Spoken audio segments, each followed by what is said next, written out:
മനുഷ്യൻ്റെ 7 ചക്രങ്ങളെയും naturally ഓർഗാനിക്കായിട്ടും open ചെയ്യാൻ സാധിക്കും. അതിനൊരു ഫ്രൂഷനിലേക്ക് കൊണ്ടുവരാൻ സാധിക്കും. അല്ലാതെ ഇൻറ്റൻഷനലി നമ്മുടെ സ്വന്തം എഫേർട്ട് ഇട്ട് അതിനു വേണ്ടി പരിശ്രമിച്ചും ഓപ്പൺ ചെയ്യാൻ സാധിക്കും. ഇതിൽ ഓർഗാനിക്കലി നാച്ചുറലി യാതൊരു പരിശ്രമവും ഇല്ലാതെ സംഭവിക്കുന്നത് താഴത്തെ 3 ചക്രങ്ങളിൽ മാത്രമായിരിക്കും. ഒരു കുഞ്ഞ് ജനിച്ച് ആദ്യത്തെ 4 മാസം അവരുടെ മൂലാധാര ഒരു ആക്ടിവേഷനിലേക്ക് എത്തും. അതാ പറഞ്ഞത് നാച്ചുറലി സംഭവിക്കും. അതിനുശേഷം ആ കുട്ടി മെല്ലെ സംസാരിക്കാനും നടക്കാനൊക്കെ പഠിക്കുന്ന പ്രായത്തിൽ സ്വാധിഷ്ഠാനം ഒന്ന് എസ്റ്റാബ്ലിഷ് ആവും. ശേഷം സ്കൂളിലൊക്കെ ചേർത്ത് പഠിക്കാനും സ്വന്തമായിട്ടൊരു വ്യക്തിത്വം പേഴ്സണാലിറ്റി സൃഷ്ടിക്കുന്ന സമയമാണ് അവരുടെ മൂലാധാര ഫംഗ്ഷൻ ആവുക. പക്ഷെ അതിനുശേഷം മറ്റൊരു ചക്രവും അങ്ങനെ തനിയെ ആക്ടിവേറ്റ് ആവില്ല. അവിടെ നിങ്ങളുടെ കൈ വെക്കണം. ഇനി ഈ 3 ചക്രങ്ങളും നാച്ചുറലി ഓപ്പൺ ആയാലും ഒരു പരിധിക്ക് മുകളിൽ, അതായത് ജീവിതത്തെ മാജിക്കലി ട്രാൻസ്ഫോം ചെയ്യുന്ന രീതിയിൽ ഈ ചക്രങ്ങൾ പ്രവർത്തിക്കണമെങ്കിൽ നിങ്ങളുടെ സ്വന്തം എഫേർട്ട് ആവശ്യമാണ്. അതെന്താണ്, എങ്ങനെയാണ് ഓരോ ചക്രങ്ങളും ഒരു മനുഷ്യൻ ട്രാൻസ്ഫോം ചെയ്യുന്നത് എന്നുള്ളതാണ് ഈ വീഡിയോയിൽ ഡീറ്റെയിൽ ആയിട്ട് നോക്കാൻ പോകുന്നത്. സ്കിപ്പ് ചെയ്യാതെ മുഴുവനും കാണാൻ ശ്രമിക്കുക. ആദ്യത്തെ ചക്രമാണ് മൂലാധാരം. അതിനെ ബേസ് ചക്ര എന്നുള്ള പേരിലും വിളിക്കാറുണ്ട്. ഇതിനെ ആദ്യത്തെ ചക്രം എന്ന് കറക്റ്റ് പറയാനും സാധിക്കില്ല, കാരണം 7 ചക്രങ്ങളിൽ ആദ്യത്തെ ചക്രം എന്ന് പറയാം. പക്ഷേ ഇതാണോ ആദ്യത്തെ ഫസ്റ്റ് ചക്രം എന്ന് പറഞ്ഞാൽ അല്ല. നമ്മുടെ കാലിൻ്റെ ഏറ്റവും അടിഭാഗത്തായിട്ടൊരു ചക്രമുണ്ട്. ടോട്ടലി 112 അതിന് മുകളിൽ ചക്രങ്ങളുണ്ട്. അതിൽ ഏറ്റവും ആദ്യത്തെ എന്ന് പറഞ്ഞ് താഴ്ന്ന് മുകളിലോട്ട് വരുന്നതെന്നുണ്ടെങ്കിൽ കാലിൻ്റെ അടിഭാഗത്തൊരു ചക്രമുണ്ട്. അതാണ് ആദ്യത്തെ ചക്രം. അതുകൊണ്ട് ഇതിന് ആദ്യത്തെ എന്ന് പറയാൻ സാധിക്കില്ല. 7 നമ്മൾ സുപ്രീമായിട്ട് പറയുന്ന 7 ചക്രങ്ങളിൽ ആദ്യത്തെ ചക്രം, ദ ബേസ് ചക്ര, അതാണ് മൂലാധാര. ഈ വാക്കിൻ്റെ അർത്ഥം റൂട്ട് എന്നാണ്, വേര്. എന്തിൻ്റെ വേര്? ഇപ്പോൾ ചെടിയുടെ വേര് അതെവിടെയാണ് കറക്റ്റായി റൂട്ട് ചെയ്തിരിക്കുന്നത്? മണ്ണിലാണ്, അല്ലേ? അതില്ലാതെ തന്നെ ഒരിക്കലും സർവൈവ് ചെയ്യാൻ സാധിക്കില്ല. അതേപോലെ നിങ്ങളുടെ ആത്മാവും നിങ്ങളുടെ ശരീരവും ബന്ധിച്ച് കിടക്കുന്ന വളരെ സ്ട്രോങ് ആയിട്ട് ലോക്ക് ചെയ്ത് കിടക്കുന്ന പോയിൻ്റാണ് മൂലാധാര ചക്രം. ഒരു കുഞ്ഞിന് ജീവൻ ആദ്യമായിട്ട് വരുമ്പോൾ, ഒരു അമ്മയുടെ വയറ്റിലെ കുഞ്ഞ് കിടക്കുമ്പോൾ ഈ പറയുന്ന ഒരു ആത്മാവ് ആ ശരീരത്തിൽ പ്രവേശിക്കുന്നത് മൂലാധാരയിലൂടെയാണ്. ഇനി മരിക്കുന്ന സമയത്ത് ഒരു സാധാരണ മനുഷ്യന് ഈ ജീവൻ എക്സിറ്റ് ആവുന്നതും ഇതേ മൂലാധാരയിലൂടെയാണ്. ഇതുകൊണ്ടാണ് മരിച്ചു കഴിഞ്ഞാൽ ആൾക്കാരുടെ 2 കാലും കൂട്ടി കെട്ടുന്നത് കാണാൻ സാധിക്കും. കാരണം തിരിച്ചാത്മാവ് മൂലാധാരയിലൂടെ ഉള്ളിലേക്ക് കയറാൻ ശ്രമിക്കരുത് എന്നുള്ളൊരു വിശ്വാസം ഉണ്ട്, യോഗയിൽ മെയിനായിട്ടുണ്ട്. അതുകൊണ്ടാണ് അതിന് കൂട്ടിക്കെട്ടുന്നത്. ഒരു പ്രാവശ്യം പുറത്തു പോയാൽ പിന്നെ ഒരിക്കലും തിരിച്ച് കയറാൻ പാടില്ല, അതൊരു നിയമമാണ്. So that is the Muladhara, one main reason. രണ്ടാമത് കുറച്ചുകൂടി ഒരു മെറ്റീരിയലി സംസാരിക്കുകയാണെങ്കിൽ, നിങ്ങളുടെ ഈ ഭൗതിക ലോകവുമായിട്ടുള്ള കാര്യങ്ങൾ, ഇപ്പോൾ ശരീരവും ആത്മാവും കണക്ട് ചെയ്ത് വെക്കുകയാണെന്ന് പറഞ്ഞു. അപ്പോൾ ശരീരത്തിൻ്റെ എല്ലാ ആവശ്യങ്ങളും കൺട്രോൾ ചെയ്യുന്നതും ഈ മൂലാധാര തന്നെയായിരിക്കും. ഭക്ഷണത്തിൻ്റെ കാര്യം, വെള്ളത്തിൻ്റെ കാര്യം, വിശപ്പിൻ്റെ കാര്യം, ഒരു കംഫർട്ട് വേണമെന്നുള്ള ആഗ്രഹത്തിൻ്റെ കാര്യം, നിലനിൽപ്പെന്ന് പറയില്ലേ, ബാഹ്യലോകത്തിൽ കുറച്ച് സമ്പത്തോടെയും നല്ല ഭക്ഷണത്തോടെയും നല്ല ആരോഗ്യത്തോടെയും ജീവിക്കണം എന്നുള്ളൊരു ആഗ്രഹം, അതിനു വേണ്ടിയിട്ടുള്ളൊരു സർവൈവൽ, അതാണ് മൂലാധാരത്തിൻ്റെ പ്രത്യേകമായിട്ടുള്ള ജോലി ഒരു സാധാരണ മനുഷ്യനെ സംബന്ധിച്ചോളം. ഇത് ആരോഗ്യകരമായിട്ട് ആക്റ്റീവ് ആണെങ്കിൽ നിങ്ങൾ ഭക്ഷണത്തിന് ഒരു കുറവും ഉണ്ടാവില്ല, നല്ല കംഫേർട്ട് ഉണ്ടാവും, പണത്തിനൊരു കുറവുണ്ടാവില്ല. ഞാൻ പറയുന്നത് ലക്ഷറി എന്നല്ല, അംബാനി ആവും എന്നല്ല പറയുന്നത്. നിങ്ങൾക്ക് യാതൊരു തടസ്സവും ഉണ്ടാവില്ല. ആ ശരീരത്തെ മെയിൻറ്റെയിൻ ചെയ്യാനുള്ള, അതാ മൂലാധാരം എന്ന് പറയുന്നത്, ആ ശരീരത്തെ മെയിൻറ്റെയിൻ ചെയ്യാനുള്ള, നിങ്ങളുടെ ആരോഗ്യത്തെ സംരക്ഷിക്കാനുള്ള എല്ലാ സമ്പത്തും വന്നുകൊണ്ടിരിക്കും, എല്ലാ ഭക്ഷണവും വന്നുകൊണ്ടിരിക്കും. ബാഹ്യലോകമായിട്ട് ഒരു കണക്ഷൻ, ഭൂമിയുമായിട്ട് നല്ലൊരു കണക്ഷൻ അവിടെ ഉണ്ടാവും. ഇതാണ് മൂലാധാര ആരോഗ്യകരമായിട്ടുള്ള മനുഷ്യരുടെ ലക്ഷണങ്ങൾ. ഇനി ആരോഗ്യമില്ല എന്ന് വിചാരിക്കുക, നിങ്ങൾ ഭക്ഷണത്തിന് കഷ്ടപ്പെടുമെന്ന് പറയുമ്പോൾ പട്ടിണി എന്നല്ല കറക്റ്റ് ഉദ്ദേശിക്കുന്നത്. സംഹൗ നിങ്ങൾക്കും ഭക്ഷണവുമായിട്ടൊരു കണക്ഷൻ ഉണ്ടാവില്ല, നിങ്ങൾക്ക് അതിനോടൊന്ന് കണക്ട് ചെയ്യാൻ പറ്റില്ല. എന്ത് കഴിച്ചാലും നിങ്ങൾക്ക് ഇഷ്ടപ്പെടില്ല. ലോകത്തിലെ ഏറ്റവും രുചിയുള്ള ഭക്ഷണം കഴിച്ചാലും മോശമുള്ള ഭക്ഷണം കഴിച്ചാൽ രണ്ടും നിങ്ങളെ തൃപ്തിപ്പെടുത്താൻ പോകുന്നില്ല. അങ്ങനൊരു പരിപാടി ഉണ്ടാവും. രണ്ടാമത്, ആവശ്യത്തിന് ഫിനാൻഷ്യൽ സപ്പോർട്ട് ഉണ്ടാവില്ല. ഇന്ന് ഒരുപാട് ആൾക്കാർ സഫർ ചെയ്യുന്നൊരു പ്രോബ്ലമാണല്ലേ ഫിനാൻഷ്യൽ സപ്പോർട്ട്. അതിൻ്റെ ഏറ്റവും വലിയ റീസൺ അവരുടെ മൂലാധാര പ്രോപ്പർലി എസ്റ്റാബ്ലിഷ്ഡ് അല്ല എന്നുള്ളതാണ്. മൂലാധാരയും ഈ പ്ലാനറ്റും തമ്മിലുള്ളൊരു ബന്ധം, പ്രകൃതിയായിട്ടുള്ള ബന്ധം എന്ന് പറയും, അതവിടെ പ്രോപ്പർലി ഇല്ല. അതുകൊണ്ടാണ് ഭൂരിഭാഗം ആൾക്കാർക്കും ഫിനാൻഷ്യലി അവർ പലതരത്തിലുള്ള പ്രശ്നങ്ങൾ ഫേസ് ചെയ്യുന്നത്. ദെൻ മറ്റൊരു സൈഡ്, അതായത് ഒരു പോയിന്റിന് മേലെ നന്നായിട്ട് ആക്ടിവേറ്റ് ആയിക്കഴിഞ്ഞാൽ സംഭവിക്കുന്നത്, ഒരു സ്പിരിച്വൽ പോയിന്റിൽ നല്ല രീതിയിൽ ആ മൂലാധാരം ആക്ടിവേറ്റ് ആയാൽ സംഭവിക്കുന്നത്, നിങ്ങൾക്ക് ഒരു തരത്തിലുള്ള വിശപ്പോ ദാഹമോ ഉണ്ടാവില്ല. ഇതാണ് യോഗികൾ ഒരുപാട് ദിവസങ്ങൾ ഭക്ഷണമില്ലാതെ വെള്ളമില്ലാതെ ജീവിക്കുന്നു എന്ന് പറയുന്ന കഥകൾ കേൾക്കാനുള്ള റീസൺ. മൂലാധാരയിൽ അവർ അത്രത്തോളം മാസ്റ്ററി കൊണ്ടുവന്നിട്ടുണ്ടാവും. So they don't need any food. ഭക്ഷണവും വേണ്ട, വെള്ളവും വേണ്ട, കംഫർട്ടും വേണ്ട, പണവും വേണ്ട, ഒന്നും വേണ്ട. അവർ സെൽഫ് സസ്റ്റെയിനിങ് ആണ്. കാരണം മൂലാധാര ഭൂമിയായിട്ട് ഡയറക്റ്റ്ലി എനർജറ്റിക്കലി അവിടെ കണക്റ്റ് ആയിട്ടുണ്ടാവും. ഇപ്പോൾ ഭക്ഷണം എന്ന് പറയുന്നത് ആക്ച്വലി പ്രാണിക് എനർജി തന്നെ ഒരു മെറ്റീരിയൽ രൂപത്തിൽ, ഒരു പഴത്തിൻ്റെയും ഭക്ഷണത്തിൻ്റെയും രൂപത്തിൽ മാറി അതിലേക്ക് പ്രവേശിച്ച് നമ്മൾ അതിലൂടെ എടുക്കുന്നതാണ്. നമ്മൾക്കൊരു മീഡിയം ഉണ്ട്. ഭക്ഷണത്തിലല്ല എനർജി, പ്രകൃതിയിലാണ് എനർജി ഉള്ളത്. അത് ഈ ഭക്ഷണ പദാർത്ഥങ്ങളിൽ കയറുന്നു, നമ്മളത് സ്വീകരിക്കുന്നു. നമുക്കൊരു ഇടനിലക്കാരൻ വേണമെന്ന് പറയുന്ന പോലെ ഭക്ഷണം അങ്ങനെയാണ് വർക്ക് ചെയ്യുന്നത്. മൂലാധാരം അത്രയും ആക്ടിവേറ്റ് ആയി കഴിഞ്ഞാൽ നിങ്ങൾക്ക് മീഡിയം ആവശ്യമില്ല. ഇടയിൽ ഒരാൾ അവിടെ നിന്ന് ഇൻ്റർമീഡിയറ്റ് പോലെ ഫംഗ്ഷൻ ചെയ്യേണ്ട ആവശ്യമില്ല. ഡയറക്റ്റ്ലി പ്രകൃതിയിൽ നിന്ന് തന്നെ ആ എനർജി അബ്സോർബ് ചെയ്യാൻ സാധിക്കും. ഭക്ഷണം ഇല്ലെങ്കിലും കുഴപ്പമില്ല, വെള്ളം ഇല്ലെങ്കിലും കുഴപ്പമില്ല, ഉറക്കമില്ലെങ്കിലും കുഴപ്പമില്ല, നിങ്ങൾ നന്നായിട്ട് പോയിക്കൊണ്ടിരിക്കും. ഇതാണ് വർഷങ്ങളോളം തപസ് ചെയ്യുന്ന യോഗികളുടെ ഒരു പ്രോപ്പർ ആയിട്ടുള്ളൊരു secret. Okay, so that is Muladhara. രണ്ടാമത് സ്വ അധിഷ്ഠാന. സെപ്പറേറ്റ് ആയിട്ടാണ് പറയുന്നത്. സ്വ അധിഷ്ഠാന, സ്വന്തം അടിസ്ഥാനം, നിങ്ങളുടെ ഫൗണ്ടേഷൻ, അതാണ് സ്വ അധിഷ്ഠാനം. ഇപ്പോൾ മനസ്സിലാവുന്ന ഭാഷയിൽ പറയുകയാണെങ്കിൽ നിങ്ങളുടെ കോൺഫിഡൻസ് തീരുമാനിക്കുന്നത്, നിങ്ങളുടെ പേഴ്സണാലിറ്റി തീരുമാനിക്കുന്നത്, നിങ്ങളുടെ ഐഡൻറ്റിറ്റി തീരുമാനിക്കുന്നത്. പുറം ലോകമായിട്ട് ജീവിക്കാൻ നമ്മൾക്കൊരു ഐഡൻറ്റിറ്റി വേണം. മനസ്സിന് എപ്പോഴും ഓരോരോ കൺക്ലൂഷൻ വേണം, ഒരു ഐഡൻറ്റിറ്റി. ഞാൻ ഇങ്ങനെയാണ്, ഞാൻ ഈ 2 പേരുടെ മകനാണ്, ഞാൻ ഈ 2 പേരുടെ മകളാണ്, ഞാൻ ഈ സ്ഥലത്ത് ജോലി ചെയ്യുന്ന ഒരു എംപ്ലോയിയാണ്, ഞാൻ ഈ സ്ഥലത്ത് ജോലി ചെയ്യുന്ന എംപ്ലോയറാണ്. അങ്ങനെ എന്തെങ്കിലുമൊക്കെ ഐഡൻറ്റിറ്റി മനസ്സിന് വേണം. അതില്ലെങ്കിൽ ഇവിടെ പിടിച്ചു നിൽക്കാൻ പറ്റില്ല. ഇതിനെ കൺട്രോൾ ചെയ്യുന്ന ചക്രമാണ് സ്വ അധിഷ്ഠാന, സ്വന്തം അടിസ്ഥാനം. ഇത് ആരോഗ്യകരമായിട്ട് ആക്റ്റീവായിട്ടുള്ളവർക്ക് യാതൊരു കോൺഫിഡൻസ് ഇഷ്യൂ ഉണ്ടാവില്ല. സുപ്പീരിയോറിറ്റി ഒരു കോംപ്ലക്സ് ഉണ്ടാവില്ല, ഇൻഫീരിയോറിറ്റി കോംപ്ലക്സ് ഉണ്ടാവില്ല. ഒരു വാക്ക് തർക്കങ്ങൾ മറ്റൊരു ആളായിട്ട് ഇൻഡൾജ് ചെയ്യാൻ അവർ തയ്യാറാവില്ല. ഒരുപാട് ആൾക്കാർ അവരെ ചേർന്ന് ക്രിട്ടിസൈസ് ചെയ്താലും അവരുടെ മനസ്സിന് ഒരു രീതിയിലും അത് ബാധിക്കില്ല. കാരണം സ്വയം അവൻ എന്താണ്, അവൾ എന്താണെന്ന് നന്നായിട്ട് അറിയാം. ഇതാണ് സ്വ അധിഷ്ഠാനം. സ്വന്തം അടിസ്ഥാനം അവിടെ സ്ട്രോങ് ആണ്. There is no doubt in it. രണ്ടാമത്തെ ഒരു പോയിൻ്റാണ് സെക്ഷൽ എനർജി കൺട്രോൾ എന്നൊരു പോയിൻ്റ് കൂടിയാണ് സ്വാധിഷ്ഠാനം. ഇപ്പോൾ ആരോഗ്യകരമായിട്ട് ഹെൽത്തി രീതിയിൽ ആ ചക്രം ഫങ്ഷൻ ചെയ്യുന്ന എല്ലാവർക്കും കോൺഫിഡൻസ് ഇഷ്യൂ ഉണ്ടാവില്ല എന്ന് ഞാൻ ഓൾറെഡി പറഞ്ഞു. ദെൻ സെക്ഷുവാലിറ്റി അവർക്കൊരു പ്രശ്നമായിരിക്കില്ല. ഞാൻ എന്താ അത് പ്രശ്നം എന്ന് പറയാനുള്ള റീസൺ, ഇപ്പോൾ ജനങ്ങളുടെ കാര്യം എടുക്കുക, എസ്പെഷ്യലി മെൻ എന്ന് പറയുന്ന ഒരു ഡിപ്പാർട്ട്മെൻറ്റിൻ്റെ കാര്യം എടുത്തു കഴിഞ്ഞാൽ മനസ്സിലാവും. 50, 60, 70 വയസ്സെത്തിയാൽ പോലും അവർക്ക് സെക്ഷുവാലിറ്റി കയ്യിൽ നിൽക്കുന്നില്ല. ഇത് സാധാരണമാണെന്ന് വിചാരിക്കരുത്. 4 ബില്യൺ ജനങ്ങൾക്ക് ഇത് സംഭവിക്കുന്നു, അതുകൊണ്ട് ഇത് സാധാരണ എന്ന് ഒരിക്കലും വിചാരിക്കരുത്. കാരണം പ്രകൃതി പ്രകാരം ടീനേജിൽ നിങ്ങൾക്ക് സെക്ഷുവാലിറ്റി ഈ ചക്രം ആക്ടിവേഷനിലേക്ക് വരും. അത് നോർമലി ആരോഗ്യകരമായി പ്രോപ്പർലി സ്റ്റെപ്പ് ബൈ സ്റ്റെപ്പായിട്ട് അത് വളർച്ചയിലേക്ക് വന്നാൽ ബൈ ദ ഏജ് ഓഫ് 21, 21 വയസ്സോടെ അത് സെറ്റിലാവും.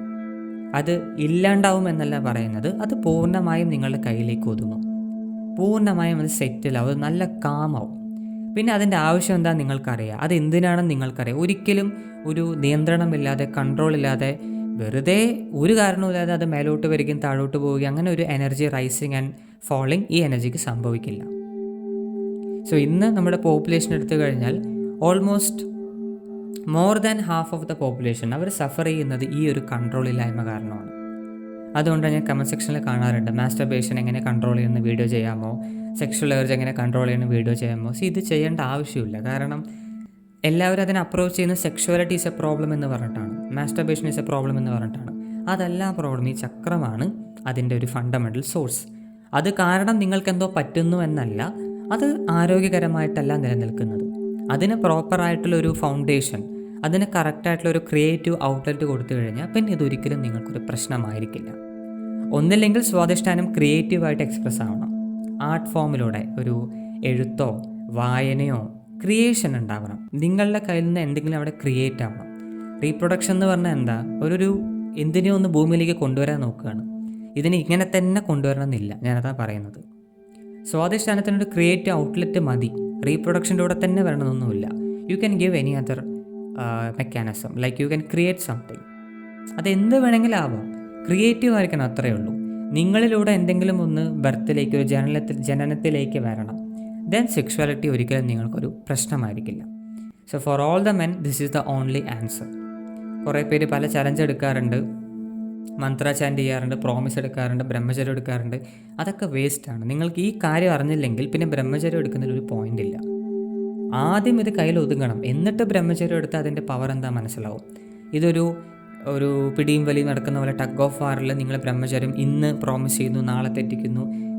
അതിനേക്കാളും നല്ലത് നമ്മളതിനെ ഇൻസൾട്ട് ചെയ്യാതെ മര്യാദയ്ക്ക് ചക്രയിൽ അതിനെ കാമ്യം നോക്കുന്നത് മാത്രമാണ്. ഇനി ഇത് സ്പിരിച്വലി നല്ല രീതിയിൽ ഹയസ്റ്റ് ആക്ടിവേഷനിൽ എത്തിക്കഴിഞ്ഞാൽ എന്താ സംഭവിക്കുക? ദാറ്റ് ഈസ്, നിങ്ങൾ ചിലപ്പോൾ ഈ ഒരു വാക്ക് മുൻപ് കേട്ടിട്ടുണ്ടാവും,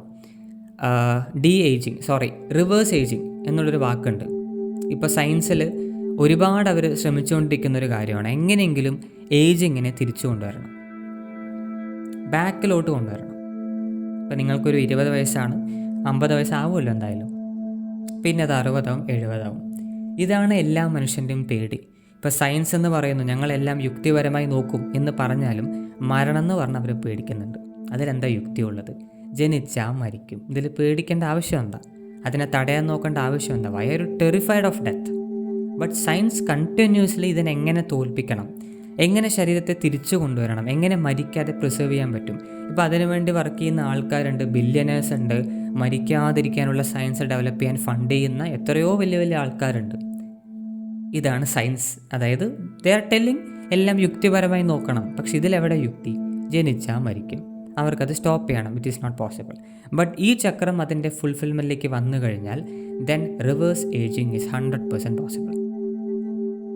എത്ര വേണമെങ്കിലും ബാക്കിലോട്ട് പോകും. അതൊരു പ്രോസസ്സ് ഉണ്ട്. വെറുതെ കണ്ണടച്ചിരുന്ന ബാക്കിലോട്ട് പോകുന്നല്ല പറയുന്നത്. There are proper kriya or tantric process to reverse the age. പക്ഷേ അതിന് ഫസ്റ്റായിട്ട് നിങ്ങൾക്ക് ഈ ചക്രം അതിൻ്റെ ഫുൾ ഒരു കംപ്ലീഷനിലേക്ക്, അതിൻ്റെ ഒരു ഹയസ്റ്റ് സ്പിരിച്വൽ മാസ്റ്ററിയിലേക്ക് എത്തിയിരിക്കണം. എത്തിക്കഴിഞ്ഞാൽ പിന്നെ റിവേഴ്സ് ഏജിങ് വലിയൊരു പരിപാടിയല്ല. എത്രയോ യോഗികളുണ്ട്. എഗെയിൻ ഞാൻ പറയട്ടെ, അവരൊരിക്കലും ഇൻ്റർനെറ്റിൻ്റെ ഫ്രണ്ടിലോ യൂട്യൂബിലൊന്നും വരില്ല. നമ്മൾക്കറിയാത്ത എത്രയോ പേരുണ്ട്. അവർ എത്ര വർഷങ്ങളായിട്ട് ഈ ഭൂമിയിലുണ്ട് നമ്മൾക്കറിയില്ല. അവരവിടെ ഇരിക്കുന്നുണ്ട്, ആരും മൈൻഡ് ചെയ്യില്ല. നമ്മൾക്കറിയാം അവർ 100 വർഷമാണ്, 200 വർഷമായി, 300. We don't know. For them this chakra is responsible. മൂന്നാമത്തേതാണ് മണിപ്പൂരകം. ഇത് കുറച്ചുകൂടെ ഫേമസ് ആയിട്ടുള്ളത് ഈ ബുദ്ധിസ്റ്റ് മങ്കുകളുടെ ഇടയിലാണ്. അവർ ചി എന്നൊരു വാക്കുണ്ട്, പ്രാണിക് എനർജിയുടെ ഒരു ചൈനീസ് വേർഷൻ പേരാണ് ഈ തായ് ചി അല്ലെങ്കിൽ ചി. തായ് ചി is A form of art. ചി എനർജി എന്ന് പറയും. പ്രാണിക് എനർജിയുടെ മറ്റൊരു വാക്ക് അത്രയേ ഉള്ളൂ. അവർ ഈ എനർജി മോസ്റ്റ്ലി ഉപയോഗിക്കുന്നത് ഈ മാർഷൽ ആർട്സിന് വേണ്ടിയിട്ടൊക്കെ ആയിരിക്കും. ടെലികൈനസിസ് പോലുള്ള സിദ്ധികൾക്ക് വേണ്ടിയിട്ടാണ് അവരിത് ഉപയോഗിക്കുക. അതായത് ഈ മണിപ്പൂരക ചക്രമാണ് നിങ്ങളുടെ പവർ സോഴ്സ്. നിങ്ങളുടെ മുഴുവൻ ശക്തിയും അടങ്ങിയിരിക്കുന്നത് ഈ പറയുന്ന മണിപ്പൂരക ചക്രത്തിലാണ്. All powers, every kind of power. നിങ്ങളുടെ കോൺഫിഡൻസ് ആയിക്കോട്ടെ, സിദ്ധികളായിക്കോട്ടെ, നിങ്ങളുടെ കഴിവുകളായിക്കോട്ടെ, നിങ്ങളുടെ അട്രാക്ഷൻ പവർ ആയിക്കോട്ടെ, നിങ്ങളുടെ ഇൻ്റലിജൻസ് ആയിക്കോട്ടെ, എല്ലാത്തിനും ഒരു ഫ്യൂവൽ വേണം പറയില്ല, എല്ലാത്തിനും അഗ്നി വേണം. ഈ അഗ്നി മുഴുവൻ ഇരിക്കുന്നത് ഈ മണിപ്പൂരക ചക്രത്തിലാണ്.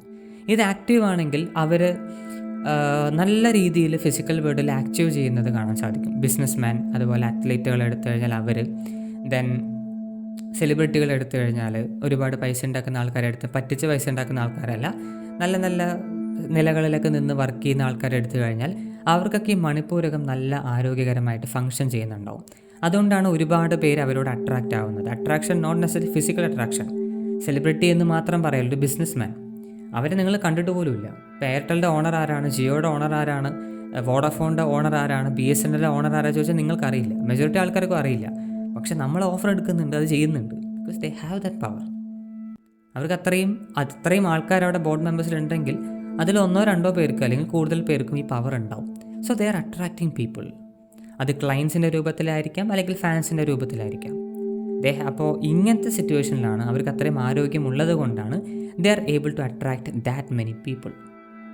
ദേ ഹാവ് ദ ഫയർ. അവർക്ക് ആ അഗ്നിയുണ്ട്. അതാണ് മണിപ്പൂരകം. ഇനി അൺഹെൽത്തി ആണെങ്കിൽ, അത്യാവശ്യത്തെ ആക്ടിവിറ്റി ഇല്ലെങ്കിൽ, അവിടെ ഒരു ഡൾനെസ് ഉണ്ടെങ്കിൽ, സിമ്പിൾ എക്സാമ്പിൾ പറയാം, മടി ഉണ്ടാവും, ഒരുപാട് ലേസിനെസ് ഉണ്ടാവും, ബെഡിൽ നിന്ന് എണീക്കാൻ പോലും നിങ്ങൾക്ക് പറ്റില്ല. ഇന്നലെ മനസ്സിലൊരു കാര്യം തീരുമാനിച്ച് കിടന്നുറങ്ങി, നാളെ രാവിലെ നിങ്ങൾ മറന്നിട്ടുണ്ടോ അത്? അതൊരു ഫോക്കസിൽ നിൽക്കുകയില്ല. വൈ? മണിപ്പൂരകം is not there for you. നിങ്ങളെ സപ്പോർട്ട് ചെയ്യുന്ന സ്ഥിതിയിൽ അവിടെ മണിപ്പൂരകം ഫങ്ഷൻ ചെയ്യുന്നില്ല എന്നർത്ഥം. ഇനി ഇത് ഫുള്ളി ആക്ടിവേറ്റ് ആയിക്കഴിഞ്ഞാൽ, നല്ല ഹയസ്റ്റ് ഫോമൽ സ്പിരിച്വൽ പോയിന്റിലേക്ക് അത് വളർന്നു കഴിഞ്ഞാൽ, then this functions like A we can say ഒരു മെഷീൻ ഗണ്ണ് പോലത്തെ വർക്കാവും. അതായത് നമ്മൾ ഇടയ്ക്ക് പറയാറില്ല negative energy, negative situation, negative entity അല്ലേ, ശാപങ്ങൾ, ദെൻ ബ്ലാക്ക് മാജിക്കുകൾ, അങ്ങനത്തെ പരിപാടികളൊന്നും നിങ്ങളെ കണ്ടാൽ പേടിച്ചോടും. നിങ്ങൾ അവരെ കണ്ട ഓടില്ല, അവർ നിങ്ങളെ കണ്ട ഓടും.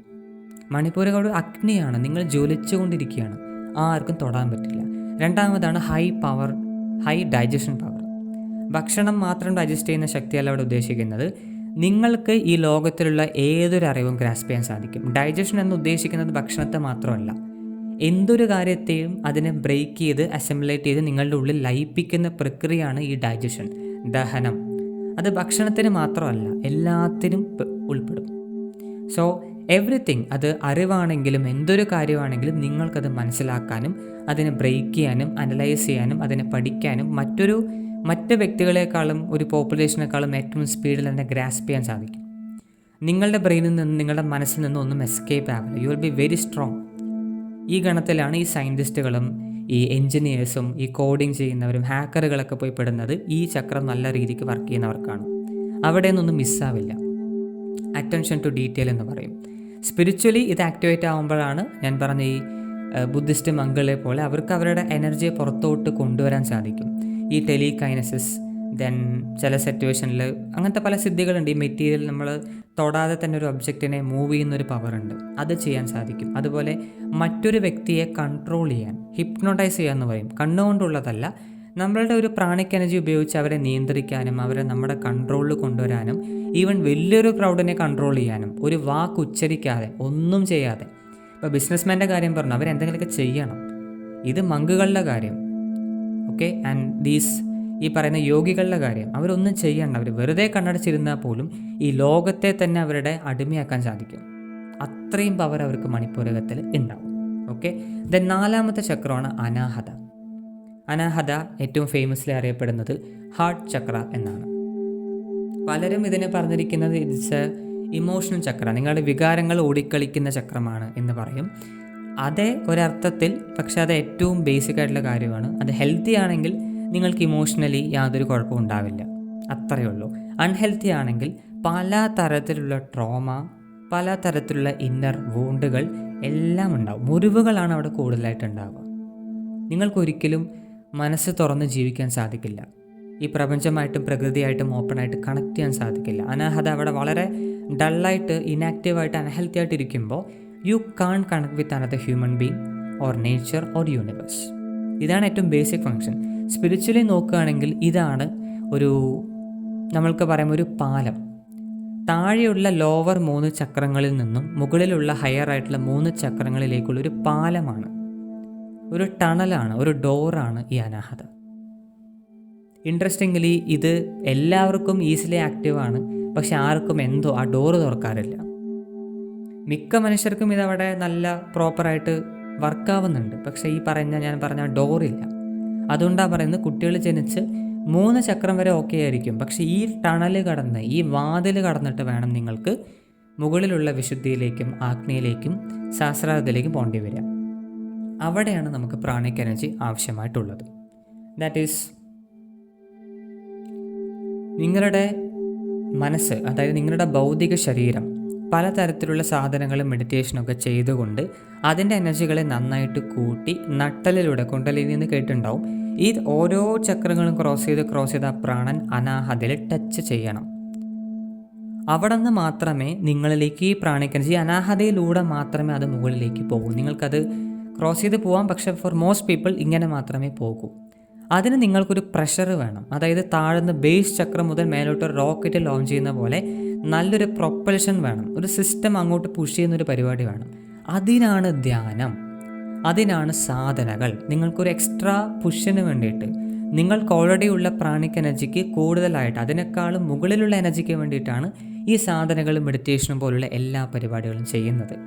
ആ ഒരു പ്രൊപ്പൽഷൻ കൊടുത്താൽ മാത്രമേ റോക്കറ്റ് മുകളിലേക്ക് പോകുന്ന പോലെ ഈ പ്രാണിക് എനർജി മൂലാധാരയും സ്വാധിഷ്ഠാനയും മണിപ്പൂരെയും കടന്ന് അനാഹതയിൽ പോയി ഹിറ്റ് ചെയ്യുള്ളൂ. അവിടെ ഹിറ്റ് ചെയ്യുക എന്ന് പറയും, അവിടെ പ്രവേശിക്കുക. ആ ഡോറ് തല്ലി തകർക്കുക എന്ന് പറയും. അതങ്ങ് തുറന്ന് ഉള്ളിലേക്ക് പ്രവേശിക്കണം. ഇത് പ്രവേശിച്ച് കഴിഞ്ഞാലാണ് അത് മുകളിലേക്ക് പോവുക. And when it reaches Anahata, that's the point where you start hearing mantras. ഇപ്പോൾ ഋഷികളുടെ കാര്യം, അവർ പല മന്ത്രങ്ങൾ റിയലൈസ് ചെയ്തവരാണ് അല്ലേ. വേദങ്ങളാണെങ്കിലും ഉപനിഷത്ത്, അതുപോലെ പല ദേവതകളുടെ മന്ത്രങ്ങളൊക്കെ റിയലൈസ് ചെയ്ത ആൾക്കാരാണ്. അവർ ഈ മന്ത്രങ്ങൾ ആക്സസ് ചെയ്തിരിക്കുന്നത് ഈ അനാഹതയിൽ നിന്നാണ്. എല്ലാം എന്നല്ല പറയുന്നത് കേട്ടോ, എല്ലാം അവിടെ നിന്ന് വന്നു എന്നല്ല പറയുന്നത്. പക്ഷേ ആ പ്രകൃതിയിൽ അവരിയ്ക്കുന്ന സമയത്ത് പ്രകൃതിയിലും പ്രപഞ്ചത്തിലുള്ള പല ദേവതകളെയും പല ശക്തികളെയും തിരിച്ചറിഞ്ഞ് അവർ ഇന്ന രൂപത്തിലുള്ള സംഭവങ്ങളാണ്, അവർക്ക് ഇന്ന ശക്തികളാണ്, അവർക്ക് ഇന്ന വൈബ്രേഷനാണ്, അവരെ ഈ രീതിയിൽ ആക്സസ് ചെയ്യാൻ സാധിക്കും, അവരുടെ ശബ്ദം ഇങ്ങനെയാണ്, അതിനെ ഇങ്ങനെ മന്ത്രങ്ങളായിട്ട് അറേഞ്ച് ചെയ്യാം എന്നുള്ള സകല പല അറിവുകളും സകല ജ്ഞാനവും റിസീവ് ചെയ്തത് ഈ അനാഹതയിലൂടെയാണ്. അതുകൊണ്ടാണ് ഇത് ആക്ടിവേറ്റ് ആവുന്ന ആൾക്കാർക്ക് ആദ്യം കേൾക്കുന്നത് വലിയൊരു പ്രണവം, ഓംകാരമായിരിക്കും. ഓം എന്ന് പറഞ്ഞൊരു മന്ത്രം കേൾക്കും ആദ്യമായിട്ട്. അത് ഫുള്ളി ആക്ടിവേറ്റ് ആവുന്നവർക്ക്. ദെൻ പിന്നെ കുറച്ചുകൂടെ പോയി കഴിഞ്ഞാൽ മണിനാഥം കേൾക്കും, ബെല്ല് സൗണ്ട് അടിക്കുന്ന പോലെ ഉണ്ടാവും. ചിലരവിടെ തൊട്ട് അങ്ങനെ താഴോട്ട് ഇറങ്ങും. ഞാനതാ എടുത്ത് പറയുന്നത് ഫുള്ളി ആക്റ്റീവ്. ചില സാധകർ മെഡിറ്റേഷൻ ചെയ്ത് അതിൻ്റെ ഒരു ഇൻറ്റൻസിറ്റി കാരണം എനർജി അങ്ങനെ മേലോട്ട് പോയി ഹിറ്റാവും. അനാഹതയിൽ അടിക്കും, എന്നിട്ട് താഴോട്ട് തന്നെ പോകും. ഇത് ഹിറ്റാവുന്ന സമയത്താണ് അവർക്ക് ആ ബെല്ലിൻ്റെ സൗണ്ട് കേൾക്കുന്നത്. ചിലർക്ക് ഓംകാരം കേൾക്കും, പിന്നെ അവർ കേൾക്കില്ല, കാരണം അവിടെ അടിച്ച് താഴോട്ട് പോകുന്നു. അപ്പോൾ അവിടെ കയറി എസ്റ്റാബ്ലിഷ് ആകുമ്പോൾ കണ്ടിന്യൂസ്ലി നിങ്ങൾ ഉറങ്ങുമ്പോഴും എണീക്കുമ്പോഴും എപ്പോഴും ചിലരുടെ അനുഭവത്തിൽ നിന്ന് അവർ പറഞ്ഞത് വെച്ച് ഞാൻ പറയുകയാണ്, that for a very common man അവർക്കിത് ടച്ച് ആവാൻ കഴിഞ്ഞാൽ ഒരു ദിവസം കണ്ടിന്യൂസ്ലി ഈ ബെല്ലിൻ്റെ സൗണ്ട് കേട്ടുകൊണ്ടേയിരിക്കും. ഒരു സ്പെഷ്യൽ ബെല്ലാണ്, നമ്മൾക്ക് പുറത്ത് കാണാൻ പറ്റുന്ന ഒരു സാധനമല്ല എന്നാണ് പറയുന്നത്. It's A very different bell. Then മറ്റു ചിലർക്കൊരു ഓം കേൾക്കും. ഒരു വ്യക്തി ഓം എന്ന് പറയുന്നതല്ല, ആ ഓമിൻ്റെ വൈബ്രേഷൻ മുഴങ്ങിക്കൊണ്ടേയിരിക്കും. ബിക്കോസ് നൗ അവരാ താഴത്തെ 3 ചക്രങ്ങൾ, ഭൗതിക ശരീരം, ഭൗതിക ലോകമായിട്ട് കണക്ട് ചെയ്തതിൽ നിന്ന് ദൂരെ വന്നിരിക്കുകയാണ്. ഇപ്പോൾ അവർ മറ്റൊരു ലോകത്തേക്ക് പ്രവേശിക്കാൻ പോവുകയാണ്. അദൃശ്യമായ ഒരു ഭൗതിക നിലനിൽപ്പില്ലാത്ത ഒരു നോൺ ഫിസിക്കൽ റിയലത്തിലേക്ക്, ഒരു ഡയമെൻഷനിലേക്ക് അവർ പ്രവേശിക്കാൻ പോവുകയാണ്. അവിടെയാണ് അവർക്ക് ഈ മണിനാദങ്ങളും ഓംകാരം ഇതൊക്കെ നോൺ ഫിസിക്കലാണല്ലേ. ഓം എന്ന് പറയുന്നത് ഇറ്റ്സ് ആൻ ഇൻവിസിബിൾ തിങ്. അവിടെ നിന്നാണ് വിസിബിൾ ആയിട്ടുള്ള എല്ലാം ക്രിയേറ്റ് ആയിരിക്കുന്നത്. So this is an invisible creation. It's a vibration, it's a sound. Brahman in the form of sound. ബ്രഹ്മം ശബ്ദരൂപത്തിൽ നിൽക്കുന്നതാണ് പ്രണവം, ഓം. അതവർ കേൾക്കുകയാണ്. ഇതും കടന്ന് മുകളിലോട്ട് പോകണം. അപ്പോൾ ഈ ശബ്ദങ്ങളൊക്കെ നിൽക്കും. ദെൻ ഇറ്റ് ഗോസ് ടു വിശുദ്ധി ചക്ര. ഇനി മുകളിലോട്ട് ഹെൽത്തി അൺഹെൽത്തി എന്നൊന്നുമില്ല, കാരണം ഇതൊന്നും അങ്ങനെയുള്ള സംഭവങ്ങളല്ല. ഇതൊക്കെ വലിയ വലിയ ചക്രങ്ങളാണ്. അതൊന്നില്ലെങ്കിൽ ആക്റ്റീവ് അല്ലെങ്കിൽ സീറോ, അത്രയേ ഉള്ളൂ. മിഡ് ലെവൽ ഹൈയിൽ അങ്ങനെയൊന്നുമില്ല. ഓക്കെ, സോ ഇത് കടന്നിട്ടാണ് മുകളിലേക്ക് വിശുദ്ധി ചക്രത്തിലേക്ക് പോകാതെ ബ്ലൂ ചക്ര. ശിവൻ്റെ ഞാൻ കണ്ടിന്യൂസ്ലി പല വീഡിയോസിലും പറഞ്ഞിട്ടുണ്ട്, ശിവൻ്റെ കഴുത്തിലുള്ള ഒരു നീല കളർ റെപ്രസെൻ്റ് ചെയ്യുന്നത് ഇതാണ്.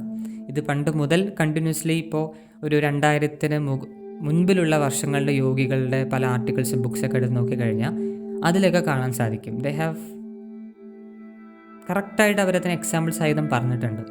ശിവൻ്റെ കഴുത്തിലുള്ള ഈ ഒരു കളറ് അത് വിശുദ്ധിയാണ്. റീസെൻ്റ്ലി പല വീഡിയോസും അങ്ങനെ വരുന്നുണ്ട്. ബട്ട് ഒരുപാട് വർഷങ്ങൾക്ക് മുമ്പ് തന്നെ പല ജെന്യുവനായിട്ടുള്ള യോഗികളും അവരുടെ പുസ്തകത്തിൽ പറഞ്ഞിട്ടുണ്ട്. വിശുദ്ധി അത്രയും ആക്ടിവേറ്റ് ആകുമ്പോഴാണ് രാമനാണെങ്കിലും കൃഷ്ണനാണെങ്കിലും ശിവനാണെങ്കിലും ഒക്കെ അവരുടെ ശരീരം നീല കളറായിട്ട് കാണിക്കുന്നത്. നീലമയമായോ ഇല്ലയോ എന്നുള്ളതല്ല പോയിന്റ്, അവരുടെ വിശുദ്ധി അത്രയും സൂപ്പർ ആക്റ്റീവ് ആയിരിക്കും. And this is the rarest chakra. 1000 പേര് പ്രോപ്പറായിട്ടുള്ള കുണ്ടലിനി മെഡിറ്റേഷനിലൂടെ പോയാലും അതിൽ ഒരാൾക്കെങ്കിലും ഇത് ആക്ടിവേറ്റ് ആവുമോ എന്നുള്ളത് വലിയ ക്വസ്റ്റ്യൻ മാർക്കാണ്. അത്രയും റയർ സാധനമാണ് ഈ വിശുദ്ധി ചക്ര. കാരണം ഇത് ആക്ടിവേറ്റ് ആയിക്കഴിഞ്ഞാൽ then there is no choice. നിങ്ങൾ പ്രാന്തനെ പോലെയാവും. You will be very mad. സമൂഹത്തിന് നിങ്ങളെ അക്സെപ്റ്റ് ചെയ്യാൻ സാധിക്കില്ല. അതിൻ്റെ ഒരു നല്ലൊരു എക്സാമ്പിൾ പറഞ്ഞു കഴിഞ്ഞാൽ നാരായണത്തെ ഭ്രാന്തൻ നിങ്ങൾക്ക് നന്നായിട്ടറിയാം അല്ലേ, എല്ലാം നമുക്കൊക്കെ അറിയാം ആളെക്കുറിച്ച്. ഹീ സംവാട്ട് ഇൻ ദ വിശുദ്ധി ലൈൻ. സംവാട്ട്, ഫുള്ളി എന്ന് പറയാൻ പറ്റില്ല, ബട്ട് ഓൾമോസ്റ്റ് വിശുദ്ധി ചക്രത്തിൻ്റെ സ്റ്റേറ്റിലാണ്. അദ്ദേഹത്തെ ആർക്കും മനസ്സിലാക്കാൻ പറ്റിയിട്ടില്ല, സമീപിക്കാൻ പോലും പറ്റിയിട്ടില്ല. പക്ഷേ ഹീസ് ജസ്റ്റ് വേറെ ലെവലാണ്. നമ്മൾക്ക് ഒരു നോർമൽ ആൾക്ക് അദ്ദേഹത്തിൻ്റെ വാക്കുകളോ അദ്ദേഹത്തിൻ്റെ പ്രവൃത്തികൾ, മെയിൻലി അദ്ദേഹത്തിൻ്റെ ആക്ഷൻസ് ഒരിക്കലും മനസ്സിലാവില്ല. എന്നാൽ അതിന് പിന്നിൽ ഒരുപാട് ഡീപ്പർ സ്പിരിച്വൽ മീനിങ്സ് ഉണ്ടാവും. നമ്മൾ അവരെ ഒരു മാഡായിട്ട് മാത്രമേ കാണുള്ളൂ. അതാണ് ഈ വിശുദ്ധിൻ്റെ പ്രത്യേകത. ചിലർ പറയണ്ട എൻ്റെ വിശുദ്ധി ചക്രമൊക്കെ ആക്റ്റീവായി, ഇവിടെ ടച്ച് ചെയ്തു എന്നൊക്കെ പറയുമ്പോൾ അവരെ നോർമലാണോ നോക്കിയാൽ മതി. നോർമലാണെങ്കിൽ അത് ആക്റ്റീവ് ആയിട്ടില്ല എന്നർത്ഥം. കാരണം ഇത് ആക്ടിവേഷനിൽ എത്തിയാൽ നിങ്ങൾക്ക് നോർമലായിട്ട് ഇരിക്കാനേ പറ്റില്ല. ശിവനെ എടുത്ത് നോക്കുക. Do you think he's normal? He's up normal. ഒരിക്കലും നോർമൽ അല്ല അത്. ദെൻ രാമനെ എടുത്ത് നോക്കുക. അദ്ദേഹത്തിൻ്റെ പ്രവൃത്തികൾ ഒരിക്കലും നമുക്ക് അക്സെപ്റ്റ് ചെയ്യാൻ സാധിക്കില്ല. അതെ, നമ്മൾ ദൈവമായിട്ട് കാണുന്നു, പക്ഷെ ഒരു അദ്ദേഹത്തിൻ്റെ നിലയിൽ നിന്ന് ഒരു മനുഷ്യനും അത്രയും സുപ്രീമായിട്ടൊരു തീരുമാനങ്ങളോ ഒന്നും നമുക്ക് എടുക്കാൻ സാധിക്കില്ല. നമ്മൾ തോറ്റുകൊണ്ടേയിരിക്കും, അദ്ദേഹം ജയിച്ചുകൊണ്ടേയിരിക്കും. ബിക്കോസ് അവിടെ വിശുദ്ധി അത്രയും ഡോമിനൻ്റ് ആണ്. കൃഷ്ണൻ, ശ്രീകൃഷ്ണൻ, ഇംപോസിബിൾ. കർമ്മ എന്ന് പറഞ്ഞൊരു ഫിനോമിനയെ കയ്യിലെടുത്ത് നമ്മൾ പറയില്ല, ഒരു പന്തിനെ പോലെ എടുത്ത് കളിച്ച ഒരാളാണ് ശ്രീകൃഷ്ണൻ. അദ്ദേഹത്തിനെ കർമ്മയെ ഇത്രയും സൂപ്പറായിട്ട് മാനേജ് ചെയ്യാനും കൺട്രോൾ ചെയ്യാനും സാധിക്കുള്ളൂ. ഒരു സാധാരണ മനുഷ്യനോ മറ്റ് അവതാരത്തിനോ കഴിയുമെന്ന് എനിക്ക് തോന്നുന്നില്ല. അതിനുള്ള റീസണും ഈ വിശുദ്ധിയാണ്. ഇതുണ്ടെങ്കിൽ നമ്മൾക്ക് എന്തും ചെയ്യാം. ഇപ്പോൾ ശിവൻ ആ വിഷമെടുത്ത് കുടിക്കുന്നതിൻ്റെ ഒരു മെയിൻ പോയിൻറ്റും അതുതന്നെയാണ്. ഇതവിടെ ഉണ്ടോ, you can do any mad thing. എന്തും ചെയ്യാൻ നിങ്ങൾക്കൊന്നും സംഭവിക്കില്ല. മാത്രമല്ല, നിങ്ങളാണ് അവിടെ ഒരു സുപ്രീം പവറായിട്ട് ഉണ്ടാവുക. നിങ്ങളെല്ലാവരും മാഡാണ്, ക്രേസിയാണ്, എന്തോ ഒരു ലൂസായ ഒരു കേസാണ് എന്ന് പറഞ്ഞാൽ പോലും യുവർ എനർജി യൂണിവേഴ്സിൻ്റെ കണ്ണിൽ you are very very very powerful. Shivan എങ്ങനെയാണോ, കൃഷ്ണൻ എങ്ങനെയാണോ, രാമൻ എങ്ങനെയാണോ, അതേ ഒരു ഇമ്പോർട്ടൻസ് ആയിരിക്കും നിങ്ങൾക്കും കൊടുക്കുക. നിങ്ങളുടെ കണ്ണിൽ നിന്ന് ഒരു അറിവും എസ്കേപ്പ് ആവില്ല. അത് വേദങ്ങളാണെങ്കിലും, ഇപ്പം ഞാൻ മണിപ്പൂരുടെ കാര്യം പറഞ്ഞു അല്ലേ, മണിപ്പൂരകത്തിൻ്റെ കാര്യം പറഞ്ഞു. മെറ്റീരിയൽ കാര്യങ്ങൾ എസ്കേപ്പ് ആവില്ല. വിശുദ്ധി വന്നു കഴിഞ്ഞാൽ ഇമ്മെറ്റീരിയൽ, ഇൻവിസിബിൾ, സ്പിരിച്വൽ, ഒരിക്കലും തലച്ചോറ് കൊണ്ടും മനസ്സുകൊണ്ടും ഗ്രാസ്പ് ചെയ്യാൻ കിട്ടാത്ത കാര്യങ്ങൾ ഒരിക്കലും എസ്കേപ്പ് ആവില്ല. വെറുതെ ഒന്ന് ആകാശത്തൊന്ന് കുറച്ച് നേരം ഫോക്കസ് ചെയ്തിരുന്നാൽ തന്നെ അവിടെ എന്തൊക്കെ സംഭവിച്ചു, ഈ ഭൂമി ഏതിലൂടെയൊക്കെ കടന്നുപോയി, what is the past, present and future. അതുപോലെ ഒരു റിച്വൽ നടന്ന സ്ഥലത്ത്, ഒരു പൂജ നടന്ന സ്ഥലത്തേക്ക് പോയി കഴിഞ്ഞാൽ ഇവിടെ എന്തൊക്കെ എനർജി ആക്ടിവേറ്റ് ആയി, എന്ത് റിച്വലാണ് ചെയ്ത്, എന്തൊക്കെ സാധനങ്ങൾ ഉപയോഗിച്ചു മനസ്സിലാവും. ഇനിയിപ്പോൾ മറ്റൊരാൾ പറയാണ്, ഇവിടെ പണ്ട് രാമൻ ഇതിലൂടെ പോയിട്ടുണ്ട്. നമ്മൾ പല സ്ഥലത്തും പോകുമ്പോൾ കേൾക്കാറുണ്ടല്ലോ, ഇവിടെ രാമൻ വന്നിട്ടുണ്ട്, ഇവിടെ രാമൻ സന്ദർശിച്ചിട്ടുണ്ട്, ഇവിടെ രാമൻ്റെ കാൽപാദം പാഞ്ഞിട്ടുണ്ട്. ഈ വിശുദ്ധിയുള്ള ആൾക്കാർക്ക് എന്ത് കഥ പറഞ്ഞിട്ടും കാര്യമില്ല. ഇവിടെ രാമൻ വന്നിട്ടുണ്ടെങ്കിൽ അവർക്കറിയാം. അവർ അമ്പലത്തിൽ കൊണ്ടുപോയി ഇവിടെ രാമൻ വന്നോ ഇല്ലയോ അവർ പറയും. കഥ ഒന്ന് നടന്നോ ഇല്ലയോ സത്യം ഡിഫറെൻ്റ് ആയിരിക്കും. ആ സത്യവും അസത്യവും ഇവർക്കറിയാം. രാമൻ വന്നോ ഇല്ലയോ, കൃഷ്ണൻ വന്നോ ഇല്ലയോ, ശിവൻ വന്നോ ഇല്ലയോ, ദേ നോ. ഒരാൾ ഒരു സ്ഥലത്ത് വന്നു പോയാൽ അവരുടെ ആ പ്രിൻ്റ്, നമ്മൾ DNA ഫിംഗർ പ്രിൻ്റ് എന്നൊക്കെ പറയില്ലേ, അതുപോലെ എനർജി പ്രിൻ്റ് ഉണ്ട്. സൃഷ്ടി അവസാനിക്കുന്നവർ അവിടെ തന്നെ ഉണ്ടാവും. അത് ദൈവം വന്നാലും ആര് വന്നാലും അങ്ങനെ തന്നെയാണ്. ഇവർക്ക് അതൊക്കെ റെഡി ചെയ്യാൻ പറ്റും. ആര് വന്നു പോയാലും കണ്ടുപിടിക്കും. ഇവരൊരുമാതിരി CBI പോലെയാണ്. ഒന്നും ഇവിടെ നിന്ന് എസ്കേപ്പ് ആവില്ല, എസ്കേപ്പ് ചെയ്യാനും പറ്റില്ല. And they are immensely powerful. ഇതിനെ മറ്റൊരു അർത്ഥത്തിൽ പറയാം, വാക് ശുദ്ധി എന്ന് പറയും. അവരെന്ത് ഉച്ചരിച്ചാലോ സത്യവും. അവർ സത്യം പറയേണ്ട ആവശ്യമില്ല, കള്ളം പറഞ്ഞാലോ സത്യവും. ഇതാണ് വരം കൊടുക്കാനുള്ള ശക്തി, ശപിക്കാനുള്ള ശക്തി എന്നൊക്കെ പറയുന്നത് ഈ വാക്സിദ്ധിയാണ്, വിശുദ്ധിയുടെ ശക്തി കൊണ്ടാണ്. ഓക്കെ, അപ്പോൾ ചിലരൊക്കെ പറയേണ്ട എൻ്റെ ആക്റ്റീവായി ഇങ്ങനെയല്ല ആക്റ്റീവായാൽ. Okay, it's a different thing. അതിനുശേഷമാണ് ആജ്ഞാചക്രം, വിച്ച് ഈസ് അഗെയിൻ അനാഹതയെ പോലെ തന്നെ ഈസി ആയിട്ട് ആർക്ക് വേണമെങ്കിലും സ്റ്റിമുലേറ്റ് ചെയ്യാം, ചെറുതായിട്ടൊന്ന് ഇളക്കി വിടാൻ സാധിക്കും. പക്ഷെ അതിൻ്റെ മുഴുവൻ കപ്പാസിറ്റിയിൽ എത്തിക്കുന്നത് അഗെയിൻ ഈ പറയുന്ന മെഡിറ്റേഷൻ്റെയും യോഗയുടെയും വർഷങ്ങളുടെ പരിശ്രമം കൊണ്ടാണ്. ഇത് ആക്ടിവേറ്റ് ആയി കഴിഞ്ഞാൽ ഒരു ജ്ഞാനവും എസ്കേപ്പ് ആവില്ല. ഒരു ജ്ഞാനവും നിങ്ങളിൽ നിന്ന് എസ്കേപ്പ് ആവില്ല. അതായത് ഇപ്പം നിങ്ങളുടെ കയ്യിൽ ഒരു വേദം കൊണ്ട് തരികയെന്ന് വിചാരിക്കുക, 4 വേദങ്ങൾ തരികയാണ്. നിങ്ങൾക്കൊരു ട്രെയിനിങ് ഇല്ല, നിങ്ങൾക്കൊരു ഗുരു ഇല്ല, നിങ്ങൾക്ക് പറഞ്ഞുതരാൻ ടീച്ചറില്ല, നിങ്ങൾക്ക് സംസ്കൃതവും അറിയില്ല. പക്ഷെ അതൊന്ന് കൈപ്പിടിച്ച് കുറച്ച് നേരം അതൊന്ന് അങ്ങോട്ടും ഇങ്ങോട്ടും മറിച്ച് പോയി കഴിഞ്ഞാൽ യു വിൽ നോ അതിലെന്താ ഉള്ളതെന്ന് അറിയും. ആ വേദത്തിൻ്റെ പൊരുൾ എന്താ നിങ്ങൾക്ക് മനസ്സിലാവും. നിങ്ങളുടെ തന്നെ എസ്കേപ്പ് ആവില്ല. ഉപനിഷത്ത് സംസ്കൃതം അറിയില്ല, കൈ തന്നു, വെറുതെ തൊട്ട് നോക്കി മറിച്ച് നോക്കിക്കഴിഞ്ഞാൽ കാര്യം അറിയാൻ പറ്റും. അതേപോലെ തന്നെ ഒരു വ്യക്തി ഫ്രണ്ടിൽ വന്ന് നിന്നു, അവരുടെ പാസ്റ്റ്, പ്രസൻറ്റ്, ഫ്യൂച്ചർ, ശരീരത്തിൻ്റെ ആരോഗ്യം, മനസ്സിൻ്റെ കപ്പാസിറ്റി, അവർക്ക് എന്തൊക്കെ രോഗങ്ങൾ വരാം, അതെങ്ങനെ തടയാം, എങ്ങനെ മാറ്റാം, ഇനി മാറ്റണ്ടെങ്കിൽ ഏതുവരെ പോവും, എപ്പോഴും ഇവർ മരിക്കും എന്ന് വരെ അവർക്ക് നന്നായിട്ട് അറിയാൻ പറ്റും. ഇതാണ് ഈ ഭാവി പ്രൊഡക്റ്റ് ചെയ്യുന്ന യോഗികളുടെ പവർ. അവരിതാണ് ഉപയോഗിക്കുക. നിങ്ങൾ നോക്കിക്കഴിഞ്ഞാൽ വ്യക്തമായിട്ട് നിങ്ങളുടെ എല്ലാം വായിച്ചെടുക്കാൻ പറ്റും. നമ്മൾക്ക് അവരുടെ ഉള്ളിൽ വ്യക്തമായിട്ട് ആ കാര്യങ്ങൾ വരുന്ന പോലെയാണ്. ഒരു സൗണ്ട് ആരോ ഉള്ളിൽ നിന്ന് പറയുന്നു എന്നല്ല പറയുന്നത്, ദേ വിൽ നോ. ഇപ്പോൾ എഞ്ചിനീയറിംഗ് നന്നായി പഠിച്ച ഒരാൾക്ക് അവരുടെ മുമ്പിൽ ഏതോ ഒരു മെഷീൻ കൊണ്ടിട്ടാൽ ദേ ക്യാൻ സ്റ്റഡി അല്ലേ, അവർക്ക് അങ്ങോട്ടും ഇങ്ങോട്ടും നോക്കി ഒരു കാര്യം മനസ്സിലാവും. നമുക്ക് മനസ്സിലാവുക, അവർക്ക് എന്തുകൊണ്ട് മനസ്സിലായി? ദേ നോ അല്ലേ, ദേ നോ. അവർക്ക് അതിൻ്റെ പെർസെപ്ഷൻ നന്നായിട്ടുണ്ട്. അതുപോലെ തന്നെയാണ് ഈ തേർഡ് ഐ, മൂന്നാമത്തെ കണ്ണ്. പൈനിയർ ഗ്ലാൻഡ് ഒരു വീഡിയോ ചെയ്തിട്ടുണ്ടായിരുന്നു, അതിൽ ഡീറ്റെയിൽ ആയി പറയുന്നുണ്ട്. So nothing escapes from them. ഒരു നോട്ടത്തിൽ ആ കണ്ണൊന്ന് നോക്കിയാൽ തന്നെ എന്ത് മറിഞ്ഞിരുന്നാലും ഒതുങ്ങിയിരിക്കും. It cannot escape anything. ചിലവർ എഗെയിൻ ഇതും കുറേ പേര് പറയുന്നത് തേർഡ് ഐ തുറന്നു, തേർഡ് ഐയിൽ വൈബ്രേഷൻ ഉണ്ട്, തേർഡ് ലൈറ്റ് കാണുന്നുണ്ട്. അതൊരു ഡിസ്കോ ഡാൻസ് കളിക്കാനുള്ളതല്ല തേർഡ് ഐ. ലൈറ്റ് കാണുന്നു, വൈബ്രേഷൻ വരുന്നു, ഡിസ്കോ പാട്ട് കേൾക്കുന്നു, അതിനല്ല തേർഡ് ഐ. അതവിടെ എന്തെങ്കിലും ഒരു സ്റ്റിമുലേഷൻ സംഭവിക്കുമ്പോൾ നിങ്ങൾക്ക് വരുന്ന അനുഭവങ്ങളാണ്. അനുഭവങ്ങളൊന്ന്, അത് ഫുള്ളി ഓപ്പൺ ആയി എന്നുള്ളത് മറ്റൊന്ന്. രണ്ടും രണ്ട് സൈഡാണ്.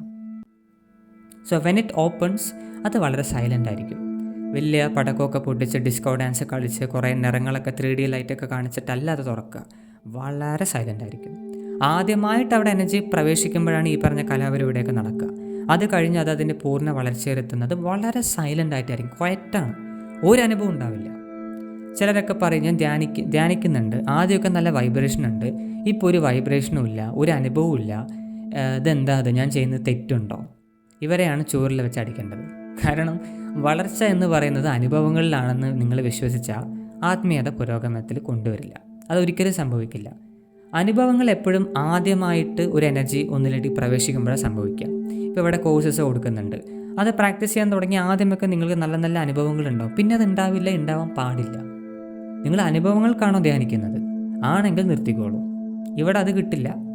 ഇനി അഥവാ എവിടെയും തേടിപ്പോയാലും അവിടെയും കിട്ടില്ല.